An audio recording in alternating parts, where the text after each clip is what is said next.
मुस्तफ़ा जाने रहमत पे लाखों सलाम, शम्ए बज़्मे हिदायत पे लाखों সালাম। খুব সুন্দর, খুব কি সুন্দর।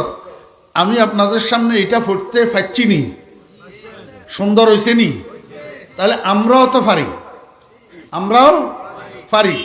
কিন্তু সমস্যা হইল মুস্তফা জানে রহমত পে লাখো সালাম, এই ভাষাটা উর্দু না আরবি? উর্দু। জি, শমে বজমে হেদায়ত পে লাখো সালাম, এটা উর্দু না আরবি? উর্দু। আপনারা আমাকে বলেন তো, উর্দু করাচির ভাষা না মদিনার ভাষা? মদিনার ভাষা কি? আরবি। আল্লাহুম্মা সাল্লি আলা মুহাম্মাদিন ওয়া আলা আলি মুহাম্মাদ কামা সাল্লাইতা আলা ইব্রাহিম ওয়া আলা আলি ইব্রাহিম ইন্নাকা হামিদুম মাজিদ, এটা উর্দু না আরবি? মদিনার ভাষা না করাচির ভাষা? তাহলে বোঝা গেল একটা মেড ইন মদিনা আর একটা মেড ইন করাচি। ওমা কথা কয় না। একটা মেড ইন মদিনা আর একটা মেড ইন